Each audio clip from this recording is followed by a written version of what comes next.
اب نئے مضمون کا آغاز ہوتا ہے جس کا عنوان ہے فی المناجات۔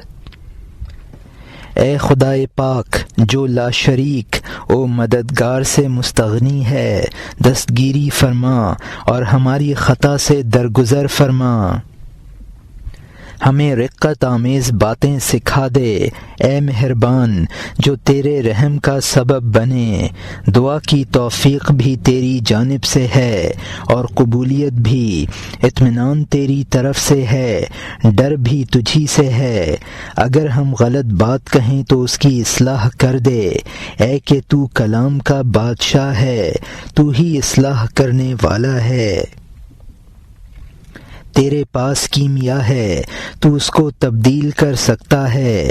اگر خون کی نہر ہو تو اس کو اور دریائے نیل بنا دیتا ہے۔ ایسی مینا کاری تیرا کام ہے، ایسی کیمیائیں تیرے بھید ہیں۔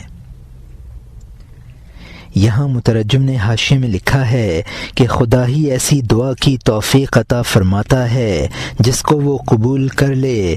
خدا کی غفاریت سے اطمینان ہے اور اس کی قہاریت سے ڈر ہے۔ دعا میں اگر کوئی غلط بات نکلے تو اس کی اصلاح فرما دے۔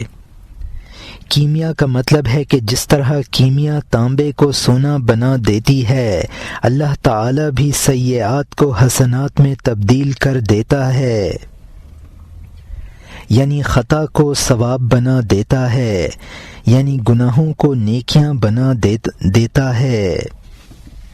اور یہاں حاشیہ ختم ہوتا ہے۔ تو نے پانی اور مٹی کو ملایا، پانی اور مٹی سے آدم علیہ السلام کے جسم کی صورت بنا دی، پھر تو نے اس کے ساتھ شوہر اور ماموں اور چچا ہونے کی نسبت قائم کر دی، مع ہزاروں شادی اور غمی کے خیالات کے۔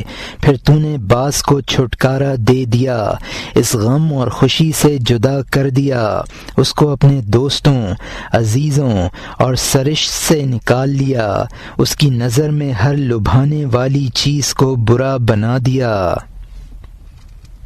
وہ ہر محسوس چیز کو رد کر دیتا ہے، جو غیر محسوس ہو اس کو سہارا بناتا ہے۔ اس کا عشق ظاہر ہے اور اس کا معشوق پوشیدہ ہے۔ یار یعنی کائنات سے باہر ہے، جہان میں اس کا فتنہ ہے۔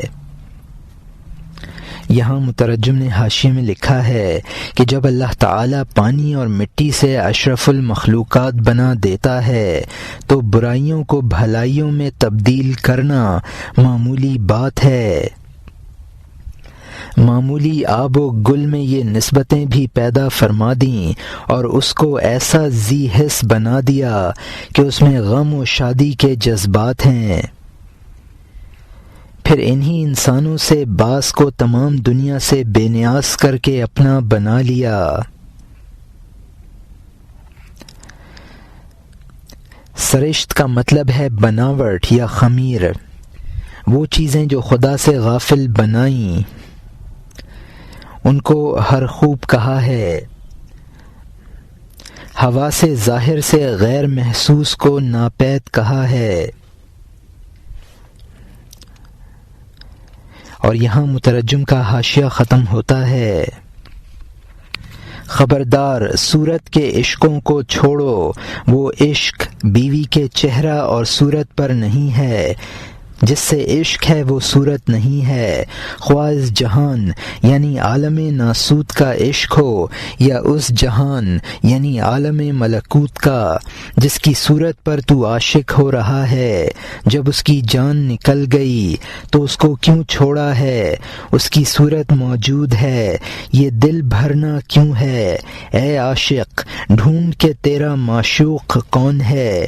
اگر محسوس چیز ہی معشوق ہے تو جس میں بھی حس ہے وہ عاشق ہوتا۔ جب وفاداری عشق کو بڑھاتی ہے تو وفا صورت میں کب تغیر کرتی ہے؟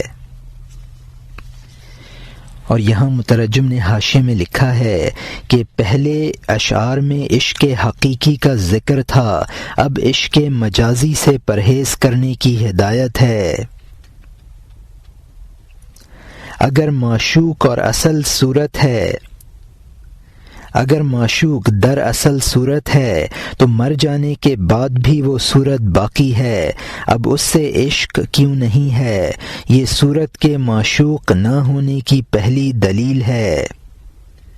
صورت کے معشوق نہ ہونے کی دوسری دلیل ہے، یعنی صورت جس کا حواس سے ادراک ہوتا ہے، اگر وہی معشوق ہے تو جانوروں کو بھی اس سے عشق ہونا چاہیے تھا، کیونکہ صورت کو تو وہ بھی دیکھتے ہیں۔ یہ صورت کے معشوق نہ ہونے کی تیسری دلیل ہے۔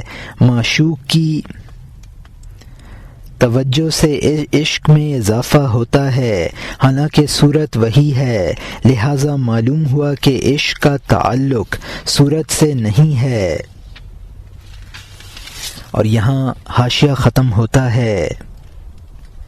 آفتاب کا عکس دیوار پر پڑا تو عارضی چمک دیوار نے حاصل کر لی، اے سادہ لوح ڈھیلے سے کیا دل لگاتا ہے، اصلی کو طلب کر جو ہمیشہ چمکتا ہے، اے وہ کہ تو بھی اپنے زعم میں اصل پر عاشق ہے، اپنے آپ کو صورت پرستوں سے زیادہ افضل سمجھتا ہے، تیرے اس احساس پر عقل کا سایہ پڑ گیا ہے، اپنے تانبے پر سونے کو عارضی سمجھ۔ یہاں مترجم نے حاشیے میں لکھا ہے کہ اللہ تعالی اصل جمال حق ہے اور ممکنات پر اس کا پرتو ہے، لہذا اس سے عشق کا تعلق ہے۔ جب یہ حال ہے تو پھر عشق اصل ہی سے کرنا چاہیے۔ بعض لوگ مجازی معشوق کو معشوق حقیقی کا مظہر قرار دے کر اس سے عشق کرتے ہیں اور اپنے آپ کو صورت پرستوں سے افضل سمجھتے ہیں۔ یہ محض ان کے عقلی ڈھکوسلے ہیں اور یہ ان کی ملمہ سازی ہے۔ عقلی دلائل کے دور سے حقیقت نہیں بدلتی ہے، عقلی دلائل کے زور سے حقیقت نہیں بدلتی ہے۔ اور یہاں حاشیہ ختم ہوتا ہے۔ انسان کا حسن ملمہ کی طرح کا ہے، ورنہ تیرا معشوق بوڑھے گدھے کی طرح کیوں ہوا؟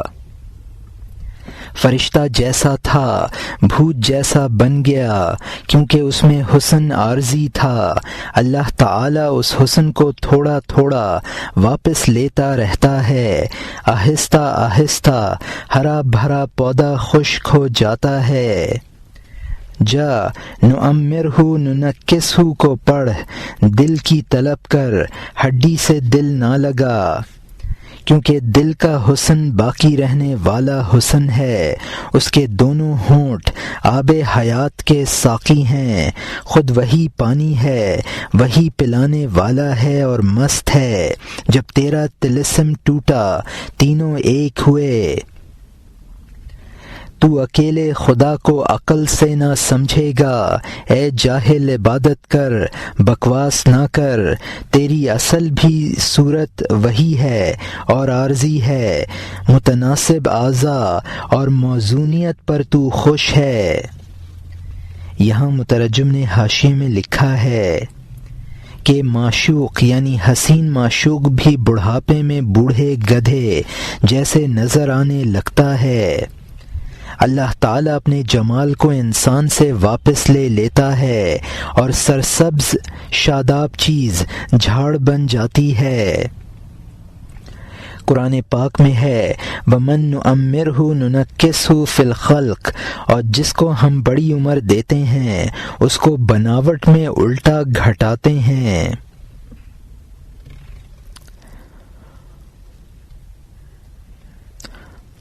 جب انسان کی خودی مٹ جاتی ہے تو تمام ممکنات میں اس کو وجود واحد ہی نظر آتا ہے۔ ذات خداوندی کو مجاہدات کے ذریعے پہچانا جا سکتا ہے۔ ذاس کا مطلب ہے ایک کڑوی اور خاردار گھاس ہے جس کو اونٹ بھی نہیں کھا سکتا ہے، اور اس سے زاز خانیدن بمانی بکواس کرنا بنا ہے۔ تو جس کو تو حقیقت سمجھ کر عاشق ہوا ہے وہ بھی محض صورت ہے۔ تیرا عشق محض معشوق پر مناسب اور موزوں اعضاء کی وجہ سے ہے۔ اور یہاں حاشیہ ختم ہوتا ہے۔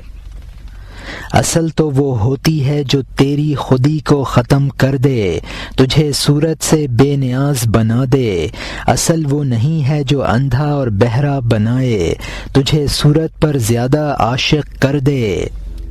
اندھے کا حصہ غم بڑھانے والے خیالات ہیں، ظاہری آنکھ کا حصہ فانی خیالات ہیں۔ یہاں مترجم نے حاشیے میں لکھا ہے کہ حقیقت کا عشق انسان کی خودی مٹاتا ہے اور صورت پرستی سے بے نیاز بنا دیتا ہے۔ اور یہاں مترجم کا حاشیہ ختم ہوتا ہے۔ اندھے قرآن کے حروف کے کان ہیں، اندھے قرآن کے حروف کے کان ہیں، گدھے کو نہیں دیکھتے ہیں اور پالان کو لوٹتے ہیں۔ اگر تو بینا ہے گدھے کا پیچھا کر جو کہ کود گیا، اے تن پرست یہ پالان گری کب تک؟ جب گدھا ہے تو تجھے پالان یقیناً مل جائے گا، جب تک تیری جان ہے رزق ناپید نہ ہوگا۔ اے چچا جب گدھا ہوگا چالان کی کمی نہ ہوگی، خود بخود اس کی کمر پر جب گدھا ہوگا پالان کی کمی نہ ہوگی، خود بخود اس کے کمر پر اس کا پالان آ جائے گا۔ گدھے کی کمر مال اور کمائی کی جگہ ہے، تیری جان 100 قالبوں کا سرمایہ ہے۔ یہاں مترجم نے حاشیے میں لکھا ہے کہ چشم بصیرت کے اندھے حقیقت کو چھوڑ کر مجاز پر فریفتہ ہیں۔ صاحب بصیرت کو اصلی مقصود کے درپے ہونا چاہیے، فروعات میں نہ پھنسنا چاہیے۔ جب مقصود حاصل ہو جاتا ہے تو اس کے لوازم بھی مہیا ہو جاتے ہیں۔ ایک چیز کے اعتبار سے مقصود بالذات ہوتی ہے اور دوسری چیز کے اعتبار سے وہ اصلی مقصد نہیں ہوتی ہے۔ گدھا پالان کے اعتبار سے مقصود ہے لیکن کمائی کے اعتبار سے اصلی مقصود نہیں ہے، بلکہ گدھے سے کما کر کھانا اصل مقصد ہے۔ اور یہاں مترجم کا حاشیہ ختم ہوتا ہے۔ اے حواسی ننگی پشت والے گدھے پر چڑھ جا۔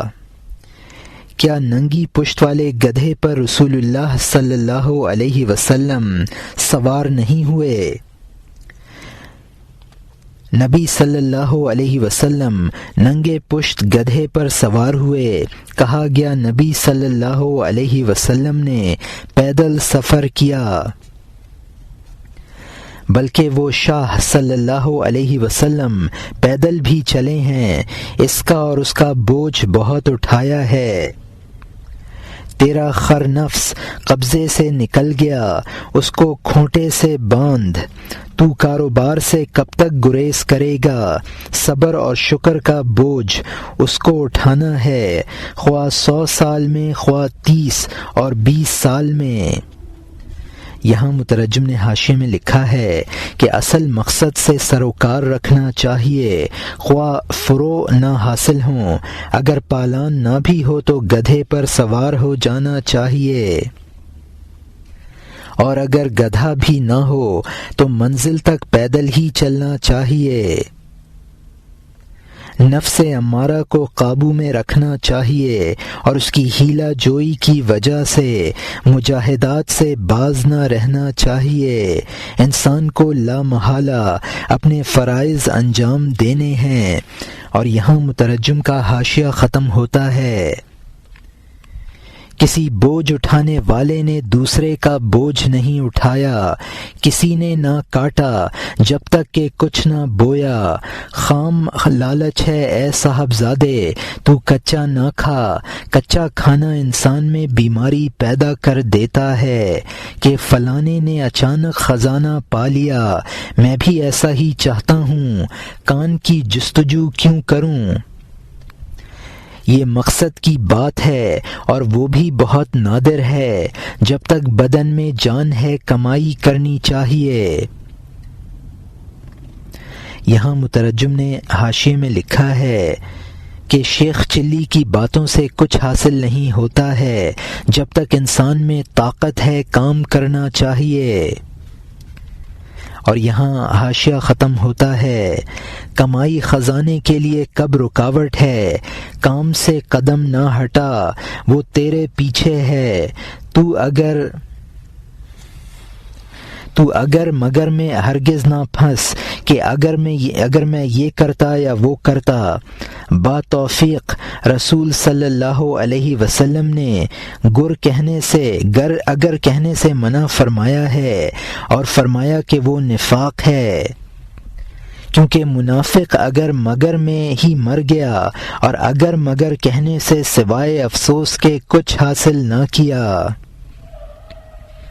بہت سے انسان شاید کہ ہو اور اگر میں مر گئے، آخرت کے درخت کا پھل چکھے بغیر۔ اگر تو اگر مگر کے نقصان کو نہیں سمجھ تو یہ قصہ سن لے، شاید تو سمجھ جائے۔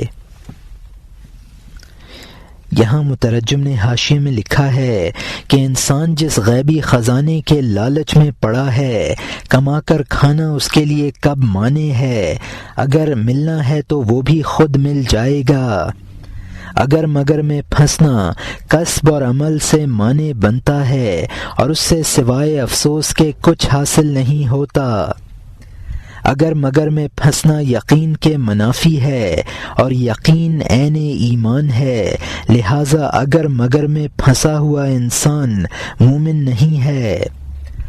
حضور صلی اللہ علیہ وسلم نے فرمایا، ان لو تفتح عمل الشیطان، اگر مگر کا خیال شیطانی کام کا دروازہ کھولتا ہے۔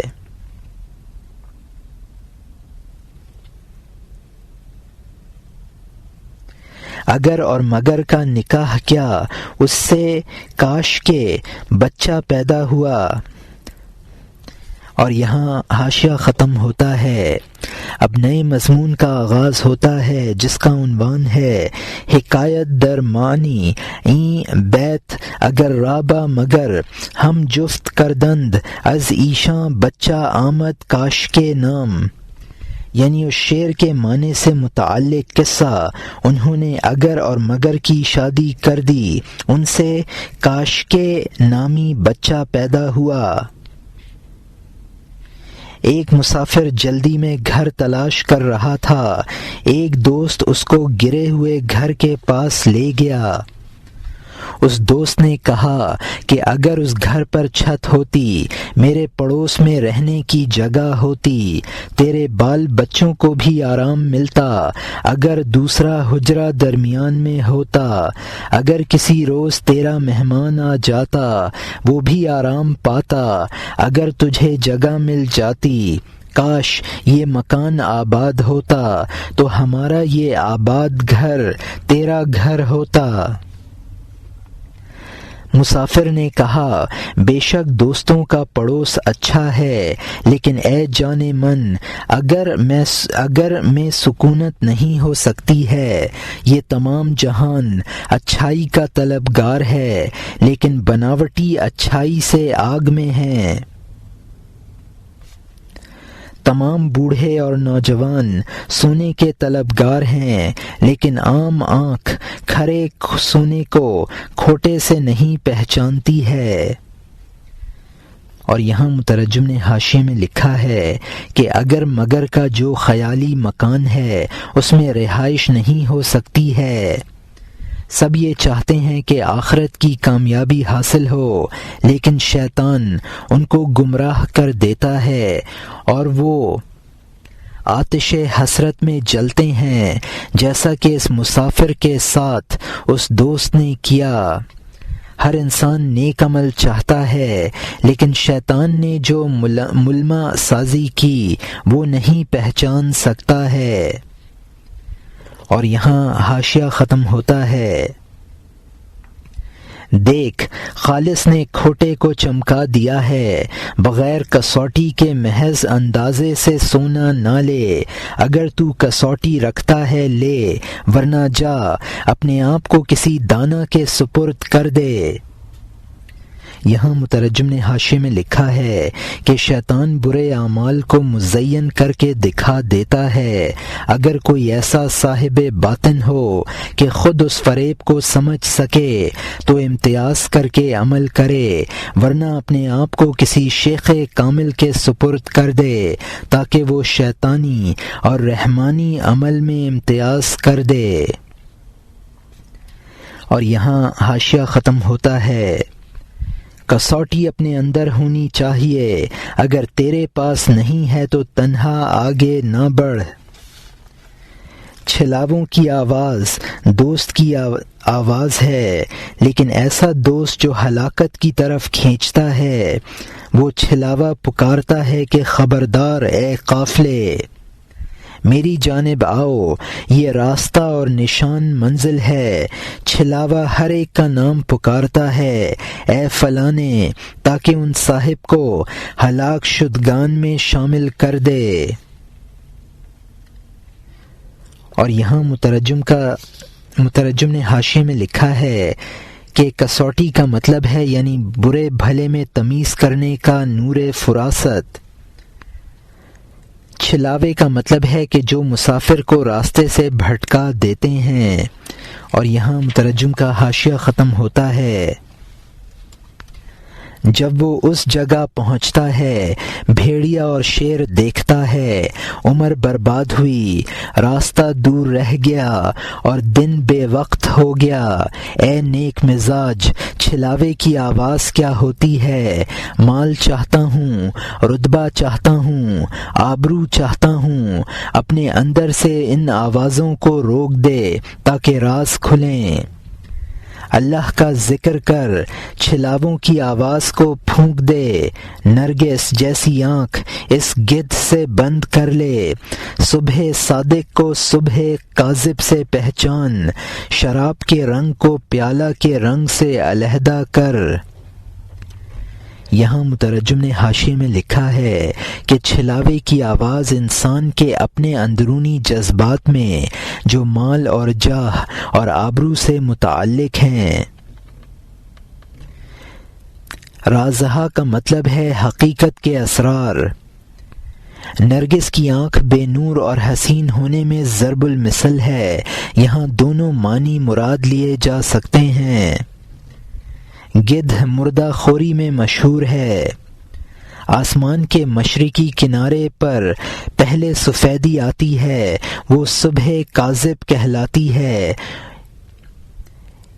اس لیے کہ اس کے بعد پھر تاریکی آ جاتی ہے۔ اس تاریکی کے بعد کی سفیدی کو صبح صادق کہا جاتا ہے، جو دراصل صبح ہے، یعنی اصل کو عارضی چیز سے جدا کر لینے کی استعداد پیدا کر۔ انسان کی آنکھ میں 7 پردے ہیں جن کو 7 رنگ کہا ہے۔ اور یہاں مترجم کا حاشیہ ختم ہوتا ہے۔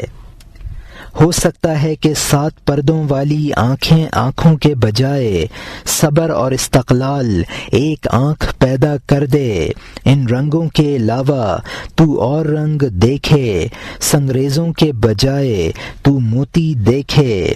موتی کیا بلکہ تو دریا بن جائے، آسمان کو طے کرنے والا سورج بن جائے۔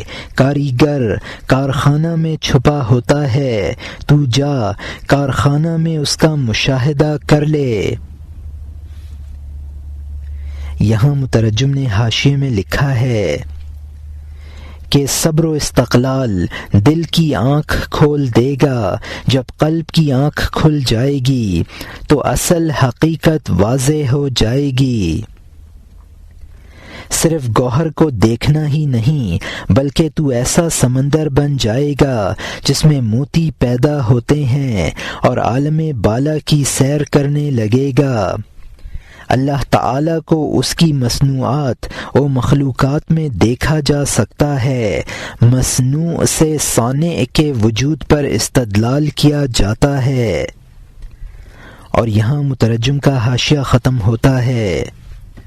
کام نے جبکہ کارکن پر پردہ ڈال رکھا ہے، کاریگر کارخانہ میں رونما ہوگا، کام سے علیحدہ تو اس کو نہ دیکھ سکے گا۔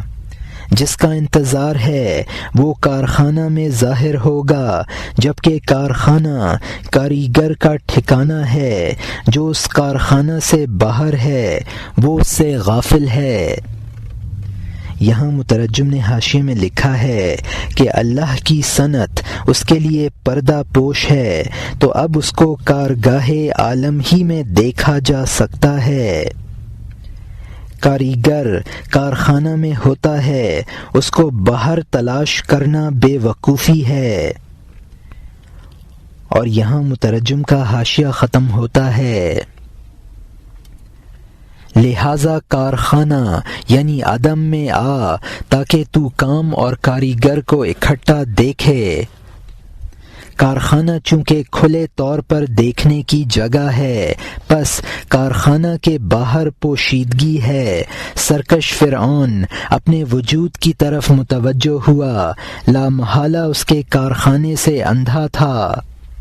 یقیناً وہ تقدیر کو بدلنا چاہتا تھا تاکہ اللہ تعالیٰ کے فیصلے کو دروازے سے واپس لوٹا دے۔ فیصلہ خداوندی اس ہیلا گر کی مونچھوں پر ہر وقت زیر لب مسکرا رہا تھا۔ اس نے لاکھوں معصوم بچے قتل کر ڈالے تاکہ اللہ تعالیٰ کا فیصلہ اور تقدیر ٹل جائے، تاکہ موسیٰ علیہ السلام نبی ظاہر نہ ہوں۔ اس نے اپنی گردن پر ہزاروں ظلم اور خون لے لیے۔ اس نے بہت کشت و خون کیا اور موسیٰ علیہ السلام پیدا ہو گئے اور اس کی سرکوبی کے لیے آمادہ ہو گئے۔ اگر وہ خدائے لا یزال کا کارخانہ دیکھ لیتا، ہیلا گری سے اس کے ہاتھ پیر خشک ہو جاتے۔ اس کے گھر میں موسیٰ آرام سے تھے، وہ باہر خواہ مخواہ بچوں کو قتل کر رہا تھا۔ یہاں مترجم نے حاشیے میں لکھا ہے کہ اپنے وجود اور ہستی کو فنا کرنے کے بعد ہی وجود واحد کا مشاہدہ ہو سکتا ہے۔ کارخانہ عالم ہستی کو ختم کر کے مشاہدہ حق کرنے کا مقام ہے۔ جب تک انسان اپنی ہستی کا قائل ہے وہ مشاہدہ سے محروم ہے۔ فرعون اپنی ہستی کی طرف متوجہ تھا، لہٰذا وہ کارگاہ عدم سے اندھا تھا۔ مقدر یہ ہو چکا تھا کہ موسیٰ علیہ السلام اس کی سلطنت کو زیر و زبر کر دیں گے۔ بنی اسرائیل کے نومولود لڑکوں کو قتل کرا دیتا تھا۔ فرعون کو اس کے خواب کی تعبیر میں بتایا گیا تھا کہ بنی اسرائیل کا کوئی لڑکا اس کی سلطنت کے زوال کا سبب بنے گا۔ لا یزال کا مطلب ہے یعنی اللہ تعالیٰ کا کارخانہ۔ قضائے الہی سے بچنے کے لیے بنی اسرائیل کے لڑکوں کے قتل کو احتیال کہا ہے۔ حضرت موسیٰ علیہ السلام کی پرورش فرعون کے گھر میں ہو رہی تھی اور باہر اس نے قتل عام کا بازار گرم کر رکھا تھا۔ اور یہاں مترجم کا حاشیہ ختم ہوتا ہے۔ اس نفسانی انسان کی طرح جو تن پروری کرے، دوسرے پر دشمنی کا گمان کرے کہ یہ دشمن اور وہ حاسد اور مخالف ہے، تاکہ اس کا حاسد اور دشمن خود وہ جسم ہے۔ یہاں مترجم نے حاشیے میں لکھا ہے کہ جو انسان تن پروری کر رہا ہے اور دوسروں پر دشمنی کا گمان کر رہا ہے، اس کی مثال فرعون کی سی ہے کہ اصل دشمن موسیٰ کو پال رہا تھا اور بے قصور بچوں کو قتل کرا رہا تھا۔ تن پروری روح کی موت کا سبب ہے تو اصل دشمن انسان کا تن ہے۔ اور یہاں مترجم کا حاشیہ ختم ہوتا ہے۔ وہ موسیٰ کی طرح ہے اور اس کا جسم اس کا فرعون ہے، وہ باہر بھاگا پھرتا ہے کہ دشمن کہاں ہے، نفس جسم کے گھر میں نازوں میں پل رہا ہے، وہ دوسروں پر کینہ سے ہاتھ چبا رہا ہے۔ اور یہاں اب نئے مضمون کا آغاز ہوتا ہے جس کا عنوان ہے ملامت کردنے مردم شخص را کے مادر را کشت با تہمت، یعنی لوگوں کا ایک شخص کو ملامت کرنا جس نے ماں کو تہمت کی وجہ سے قتل کر ڈالا۔ ایک شخص نے غصے میں ماں کو مار ڈالا خنجر کے زخم اور مکوں کی مار سے۔ ایک شخص نے اس سے کہا کہ بدذاتی کی وجہ سے تو نے ماں کا حق یاد نہ کیا، افسوس اے بدرو، تو نے اس کو کیوں مار ڈالا، کیوں نہیں بولتا، آخر اس نے تیرے ساتھ کیا کیا تھا، اے سرکش، کسی نے ماں کو بھی قتل کیا ہے، کیوں نہیں بولتا کہ اس نے کیا کیا، آخر کیا بات تھی۔ یہاں مترجم نے حاشیے میں لکھا ہے کہ اس حکایت کا منشا یہ ہے کہ برائی کی جڑ کو ختم کرنا چاہیے، نفس امارہ ہی سب برائیوں کی جڑ ہے۔ اور یہاں مترجم کا حاشیہ ختم ہوتا ہے۔ اس نے کہا اس نے وہ کام کیا جو اس کے لیے عار تھا، میں نے اس کو قتل کر دیا کیونکہ مٹی ہی اس کی پردہ پوشی کرنے والی ہے، وہ ایک کے ساتھ متہم ہوئی اس لیے میں نے اس کو قتل کر دیا، خون میں نہلا کر میں نے قبر کی مٹی میں اس کو ملا دیا۔ اس نے کہا اے بھلے اس شخص کو قتل کر، اس نے کہا تو پھر ہر روز ایک مرد کو قتل کر دوں، میں نے اس کو قتل کر دیا، لوگوں کے خون سے چھٹکارا پا لیا، اس کا گلا کاٹوں، یہ اس سے بہتر ہے کہ لوگوں کا گلا۔ وہ بد عادت ماں تیرا نفس ہے کہ ہر جانب اسی کا فساد ہے، دے آگاہ اسی کو قتل کر، اس کمینے کی وجہ سے تو ہر وقت کسی عزیز کی جان لینے کا قصد کرتا ہے۔ اور یہاں مترجم نے حاشیے میں لکھا ہے کہ وہ ایک اجنبی سے ملوث تھی، قبر کی مٹی ہی اس کی پردہ پوش ہے، آج جس سے متہم ہے اس کو قتل کروں، کل کو کسی دوسرے سے متہم ہو تو اس کو قتل کر دوں۔ انسان کی تمام برائیاں نفس امارہ کی وجہ سے ہیں۔ اور یہاں مترجم کا حاشیہ ختم ہوتا ہے۔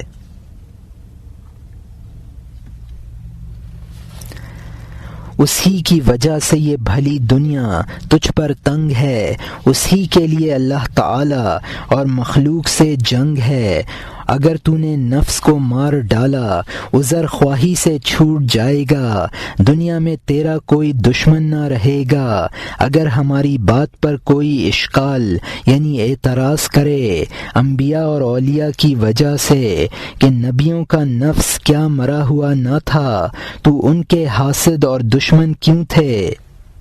اے بھلی بات کے طالب کان دھر، اس اشکال اور شبہ کا جواب سن لے۔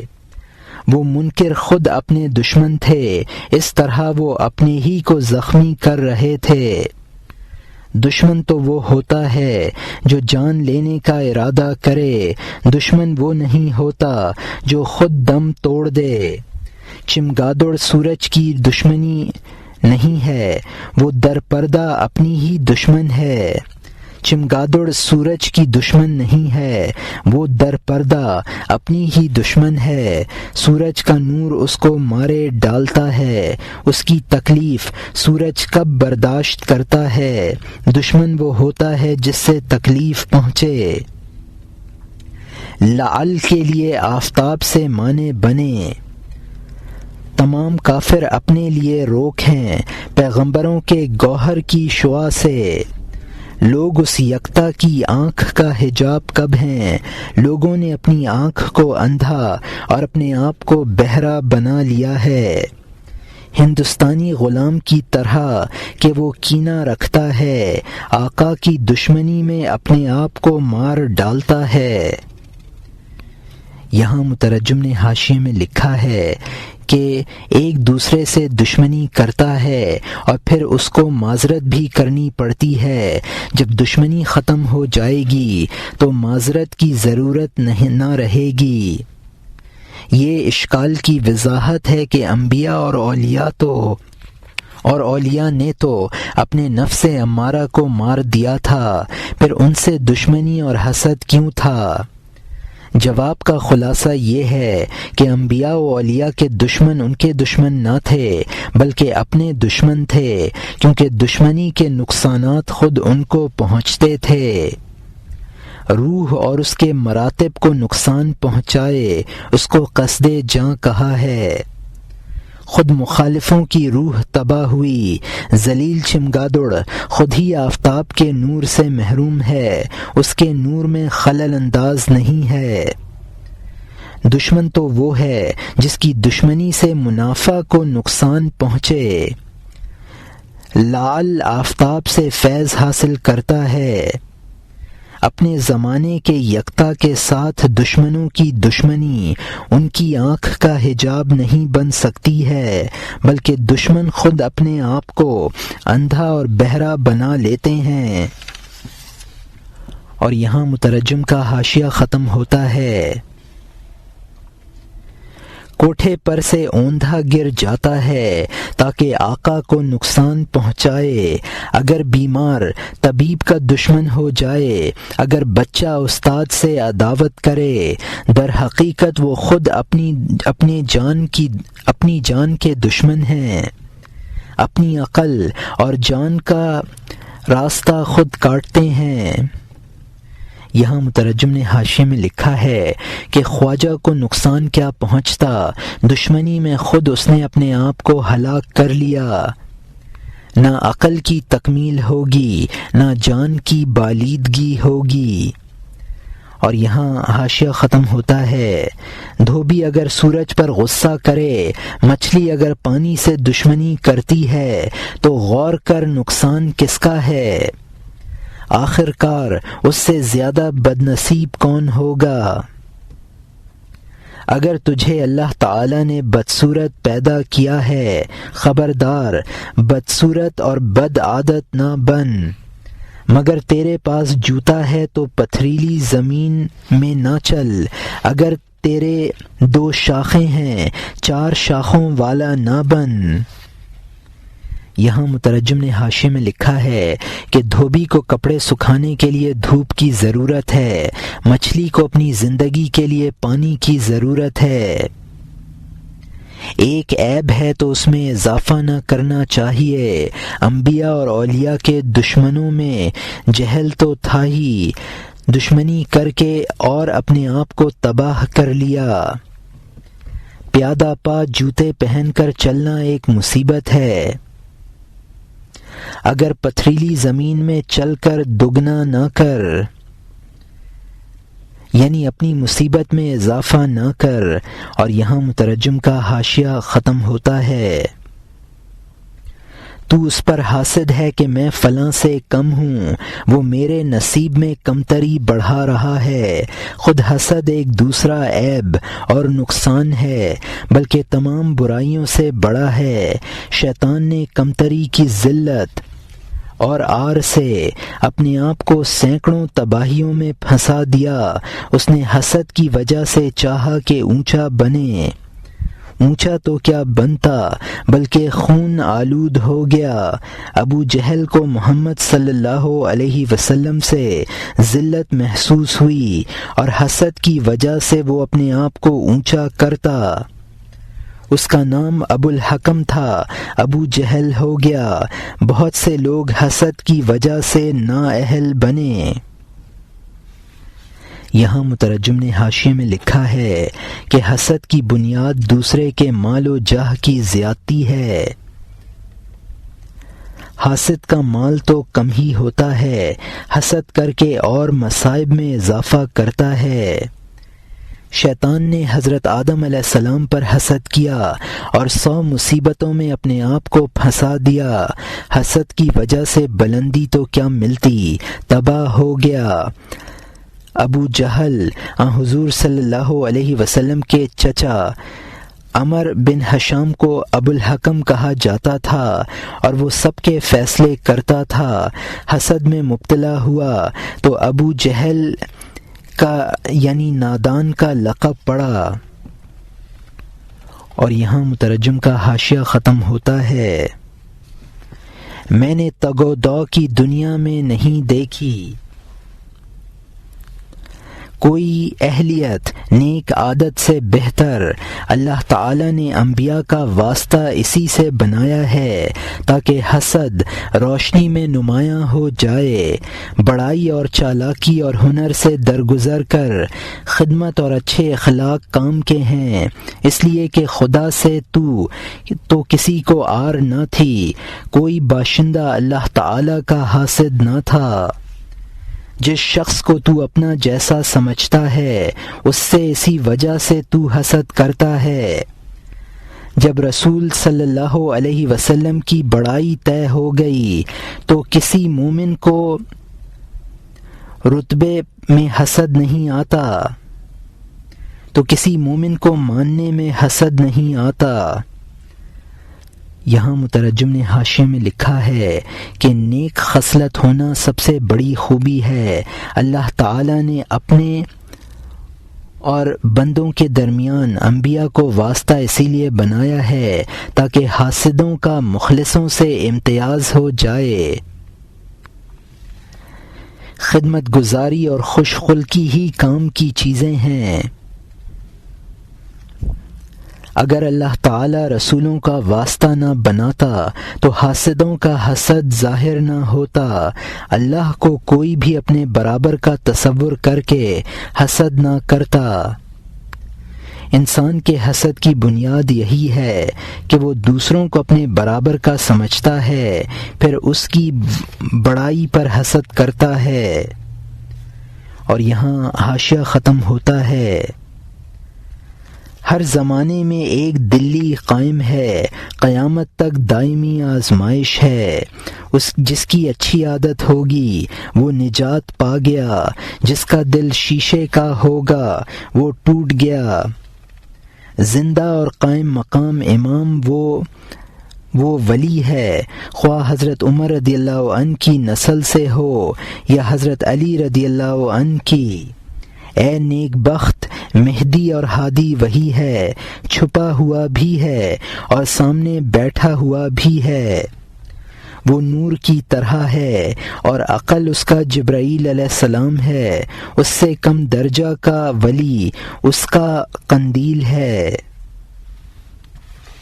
یہاں مترجم نے حاشیے میں لکھا ہے کہ رسولوں کا سلسلہ ختم ہو جانے سے حاسدوں کے حسد کے اظہار کا موقع ختم نہیں ہوا۔ اب اولیاء اللہ کی ذات بھی حاسدوں کو پرکھنے کی کسوٹی ہے۔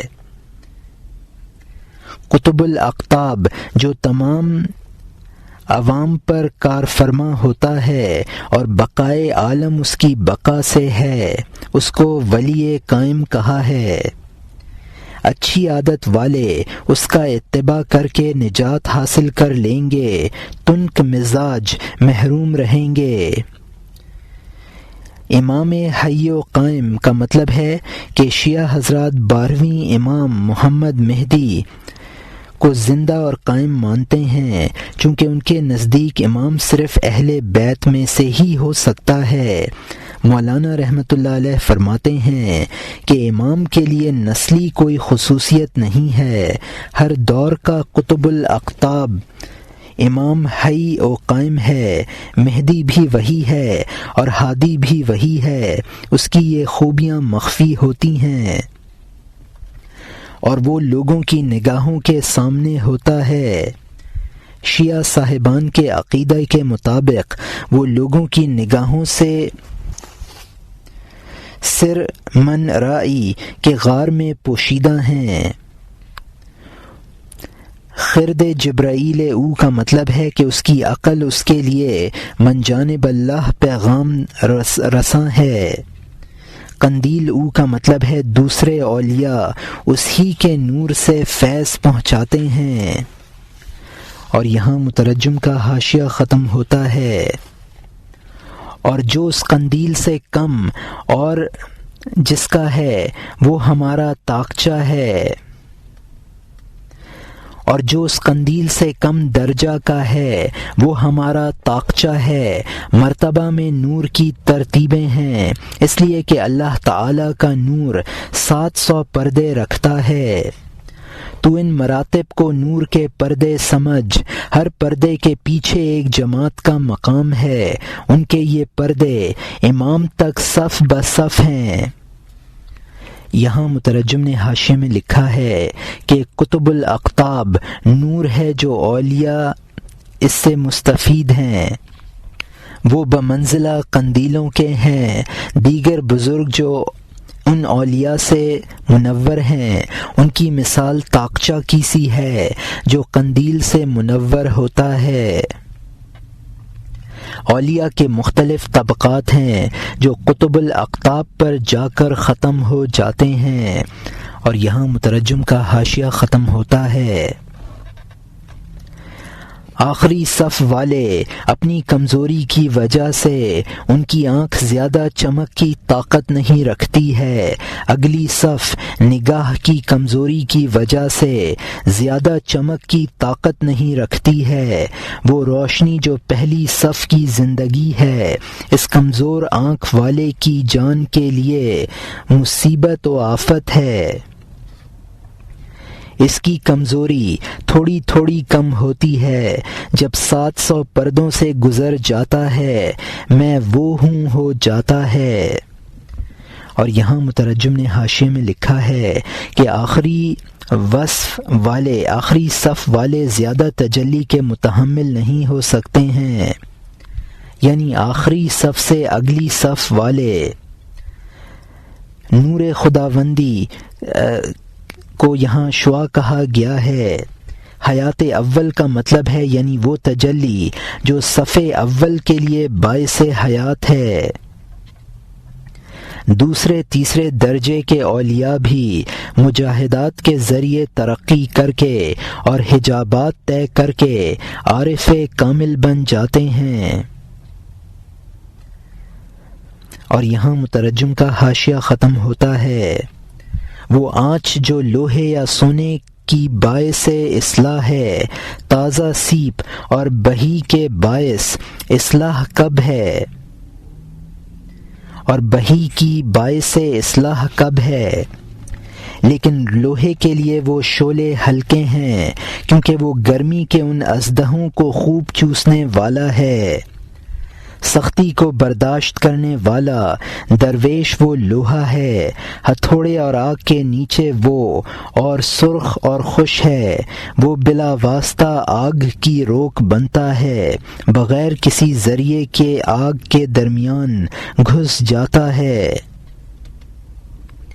یہاں مترجم نے حاشیے میں لکھا ہے یعنی جس طرح محسوسات میں ہر آگ کو ہر چیز برداشت نہیں کر سکتی، اسی طرح ہر تجلی کا ہر شخص متحمل نہیں ہو سکتا ہے۔ اگر وہ آنچ جو لوہے کے لیے مفید ہے سبزی پر گرا دی جائے تو وہ جل کر خاک ہو جائے گی۔ جو سخت آنچ لوہے کے لیے درکار ہے، لوہے کے لیے وہی لطیف ہے۔ درویش جو مجاہدات کی بھٹی میں تپتا ہے اور اس کی حالت لوہے کی طرح ہے، وہ اس آگ کو براہ راست بدن پر لے لیتا ہے۔ اور یہاں مترجم کا حاشیہ ختم ہوتا ہے۔ پانی اور پانی کی پیداوار بغیر آڑ کے آگ سے نہیں پکتی ہے اور نام نہیں پاتی ہے۔ دیگ کا واسطہ ہو یا توے کا، جس طرح چلنے میں پیر کے لیے جوتا یا درمیان میں الگ جگہ ہو تاکہ وہ ہوا گرم ہو اور بڑھائے، درویش وہ ہے جو بغیر واسطہ کے ہے، شعلوں کو اس کے وجود سے تعلق ہے۔ وہ درویش عالم کے لیے بمنزلہ دل ہے، کیونکہ جسم اسی دل کے واسطے سے فن یعنی ہنر تک پہنچتا ہے۔ اگر دل نہ ہو جسم گفتگو کیا جانے، دل جستجو نہ کرے تو جسم جستجو کرنا کیا جانے۔ لہذا شعلے کا منظور نظر لوہا ہے، خدا کا منظور نظر دل ہے، نہ کہ جسم۔ پھر یہ جزوی دل جسم کی طرح ہیں، صاحب دل کے مقابلے میں جو کان ہے۔ یہاں مترجم نے حاشیے میں لکھا ہے کہ پانی کی پیداوار کو نان آپ کہا ہے۔ آٹا جب توے کے واسطے سے آگ پر پکے گا تب اس کو روٹی کہا جائے گا۔ گرم ہوا سے درخت وغیرہ نشو نما پاتے ہیں۔ عارف کامل براہ راست کسب فیض کرتا ہے۔ قطب الاقطاب عالم کے لیے بمنزلہ دل کے ہے۔ جسم کے سارے کمالات دل کی وجہ سے ہیں۔ خدا کا منظور نظر قطب الاقطاب ہوتا ہے، یعنی اس دور کے دیگر اولیاء کو دلہائے جزوی کہا ہے۔ قطب الاقطاب دیگر اولیاء کو فیض پہنچاتا ہے۔ اور یہاں مترجم کا حاشیہ ختم ہوتا ہے۔ یہ کام بہت سی مثالیں اور شرح چاہتا ہے، لیکن میں ڈرتا ہوں کہ عوام کی سمجھ لغزش نہ کھا جائے، تاکہ ہماری نیکی بدی نہ بن جائے۔ یہ بھی جو کچھ میں نے کہہ دیا، سوائے بے خودی کے، ٹیڑھے پیر کے لیے ٹیڑھا جوتا بہتر ہوتا ہے۔ گداگر کی جگہ دروازے پر ہوتی ہے۔ یہاں مترجم نے حاشیے میں لکھا ہے کہ اولیاء کے مراتب کی وضاحت کے لیے مفصل کلام درکار ہے، جس کا معال وحدت الوجود کا مسئلہ ہے، جو عوام کی سمجھ سے بالا تر ہے۔ نیکی برباد گناہ لازم کا مصداق نہ ہو جائے۔ عوام کے ذہن کے مطابق عوام سے بات کرنی چاہیے، باریک مسائل ان کے سامنے بیان کرنا مناسب نہیں ہے۔ فقیر دروازے پر بھیک مانگے گا تو کچھ مل جائے گا، گھر میں گھسے گا تو گت بن جائے گی۔ اور یہاں مترجم کا حاشیہ ختم ہوتا ہے۔